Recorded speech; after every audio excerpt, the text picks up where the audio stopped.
Oi, aqui é a professora Josiane Aparecida Maramaldo Levi. Tudo bem? Nós estamos com a disciplina Seminários Temáticos em Educação 3. Estamos agora na unidade 3, com o tema Professor, seu papel e importância na construção do conhecimento. Vamos olhar agora aqui a importância do professor na nossa vida, nessa aprendizagem, certo?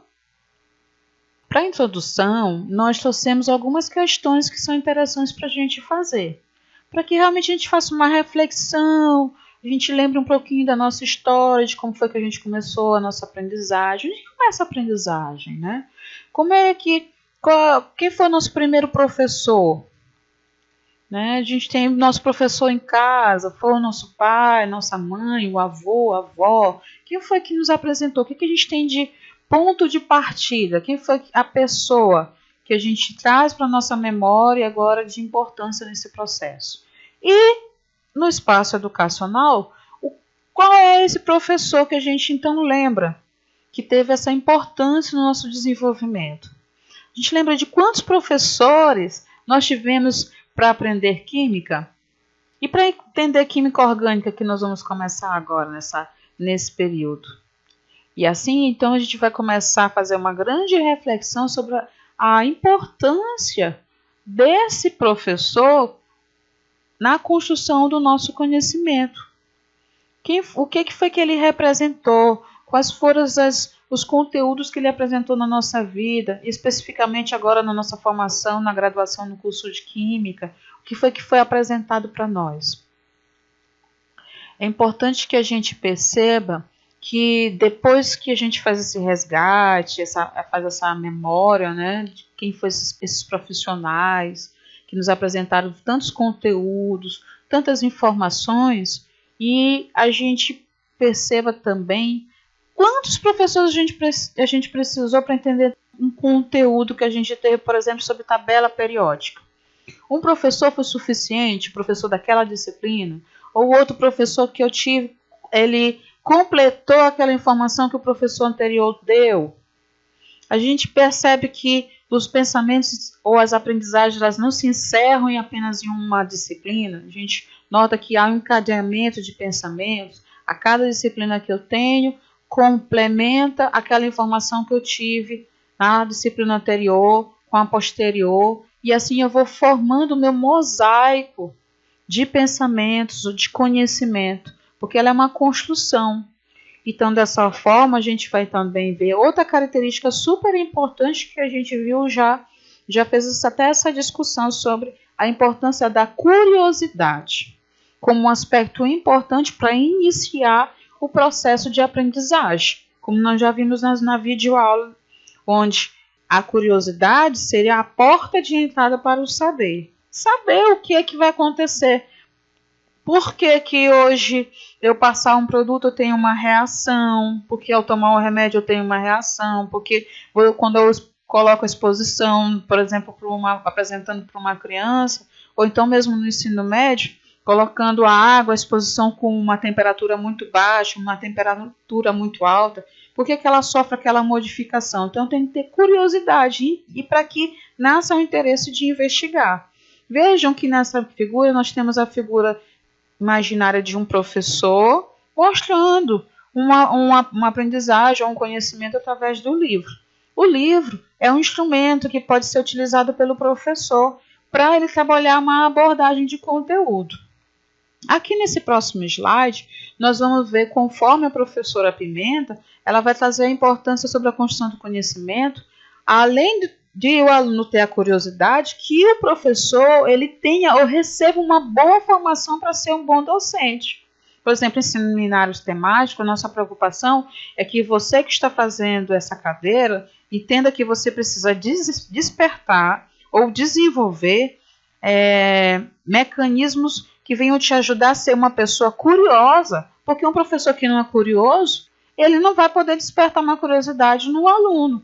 Um professor que não está entusiasmado com aquela disciplina, que não tem ânimo, dificilmente ele vai dar esse fio condutor de curiosidade para o aluno. Então, esse professor, além dele receber formação, é preciso que ele também tenha essas qualidades, ou desenvolva essas qualidades para que ele além de sair habilitado para ser um professor, ele também se sinta capacitado para ministrar uma aula que dê essa importância. Então, por isso que está aí colocado como um item de importância para nosso olhar o papel do professor nesse processo de ensino-aprendizagem, para que, então, ele, sendo bem capacitado, ele dê condições favoráveis para a aprendizagem dos alunos. Vocês estão entendendo? Então, aqui é um aluno curioso junto com um professor bem capacitado para também fomentar a ideia dessa construção de conhecimento, certo? Dessa forma, a valorização do papel do professor no processo de ensino-aprendizagem advém das concepções de que a construção do conhecimento pode ser mediada por um professor que sabe o conteúdo. Por exemplo, um professor de química orgânica. Quando esse professor sabe tudo sobre química orgânica, ele é um profissional que pode, então, mediar as informações que os alunos precisam saber e transformar isso em conhecimento. Porque através do uso, então, das metodologias, por exemplo, pode ser uma aula expositiva, pode ser a leitura de textos, pode assistir filmes, vocês podem ser levados ao laboratório, mas tudo isso com um professor que consiga mediar essas informações ou esse saber para que, através dessa metodologia, no caso que está sendo mostrado aqui no slide para vocês, seria aula expositiva, ele utiliza também deu uma oportunidade para a prática em laboratório, como ferramentas que venham dar significado àquela aprendizagem do conteúdo que está sendo apresentado para os alunos. Vejam que nós temos o aluno curioso, nós temos um professor capacitado, nós temos a metodologia de uma aula expositiva, nós também podemos usar a metodologia da prática do laboratório, mas essas engrenagens juntas precisam ser bem correlacionadas e bem aplicadas para que o produto final, que é a construção do conhecimento, ele realmente tenha acontecido, ele venha a acontecer. Que a gente sabe que não acontece tudo só naquele momento, mas uma grande parte de como você desenvolve a sua aula e como você deixa com que ela venha a acontecer, ela pode dar bons resultados, porque uma aprendizagem significativa é também sinônimo de você não esquecer aquele conteúdo, tá bom? Então anotem como este mocinho está aí mostrando aí com atenção. É preciso então repensar, conforme Pimenta nos mostra, como é que é feita a formação dos professores relacionada às práticas pedagógicas?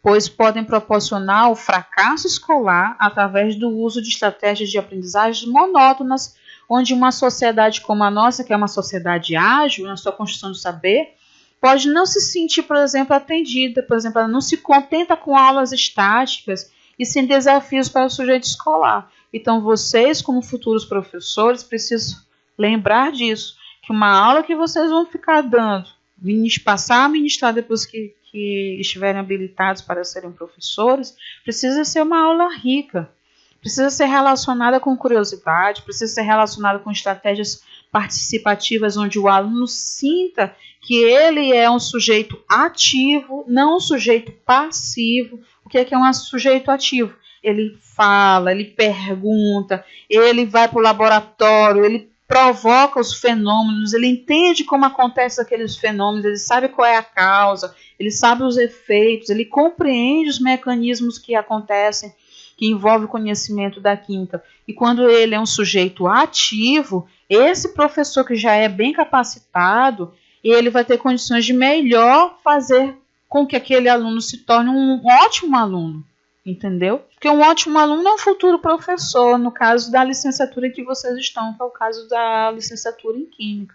Então, nós não podemos nos contentar com uma aula só expositiva, né? E vocês ficarem, por exemplo, aqui pensar só no uso da estratégia dos vídeos, só no uso da estratégia das videoaulas. Tem que ser um conjunto onde você, dentro, no caso que vocês estão aqui no ambiente virtual, existem várias ferramentas que vão ajudá-los a desenvolver a sua aprendizagem.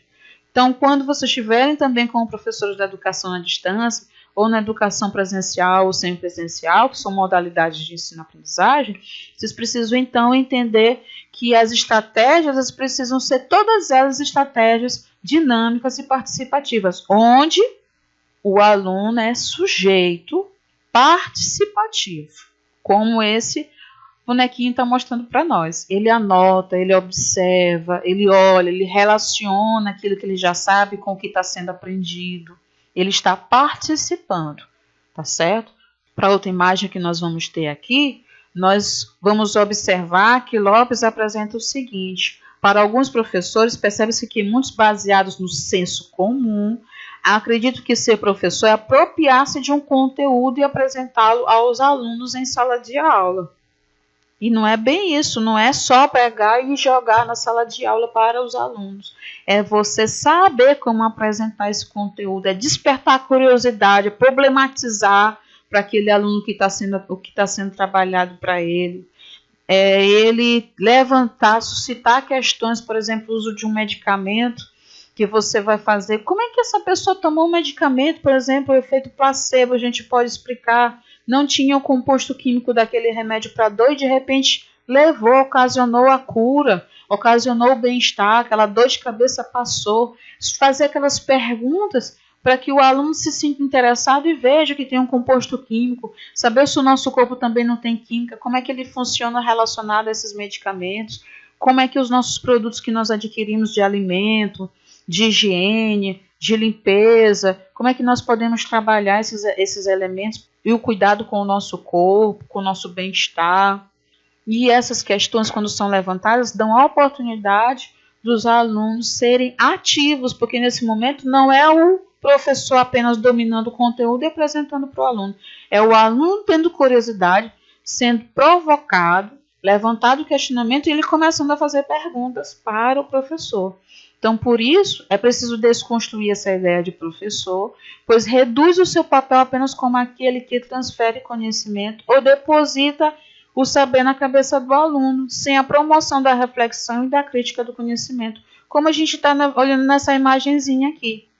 O professor representado por essa boca aí, imensa, e os alunos representados pelos ouvidos, ou seja, os alunos estão numa atitude passiva, porque eles ouvem, e tem que acreditar daquele jeito, e o professor está na posição ativa. A única posição ativa é a do professor. E não é essa a ideia de papel ou a importância do professor na construção do conhecimento.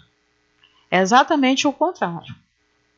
É exatamente a que vai nos colocar na condição de alunos ativos se relacionando com o professor que está com condições de ser professor, domina o conteúdo, conhece as estratégias de ensino e dá oportunidade de aprendizagem, tá certo?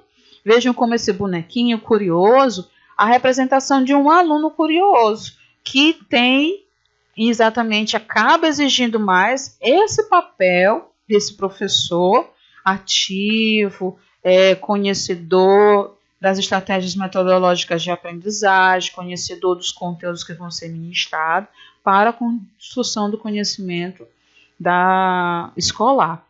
Então, para finalizarmos, nós temos a reflexão novamente da professora Selma Garrido Pimentel, que vai nos dizer o seguinte, que nos dias atuais é saber que estamos em constante desafio de trabalhar com diferentes linguagens, discursos e representações, pois pede uma didática capaz de respeitar e se adequar aos diferentes saberes presentes dos diversificados alunos que recebemos em sala de aula. Então, para vocês, futuros professores, é preciso que a gente já comece a se preparar, né? Na verdade, vocês já estão sendo convidados há muito tempo a se preparar sobre essa proposta pedagógica de serem professores e de se adequar a essas inovações e modificações, porque estar em sala de aula é estar com diversificados alunos que recebemos. E eles vêm com várias histórias, várias performances, e nós precisamos estar aptos para recebê-los, tá certo? E aqui nós vamos fazer uma reflexão de Paulo Freire, em que ele nos diz o seguinte: quem ensina, aprende ao ensinar. Olha que coisa mais linda. E quem aprende, ensina ao aprender. Então, por trás de um professor, nós temos um aluno também. E por trás de alunos, nós temos grandes professores. Nós precisamos relacionar isso porque quando reconhecemos que a escola é uma troca de experiências, fica tudo muito mais fácil. Aqui estão as referências e até a próxima videoaula. Tchau, tchau!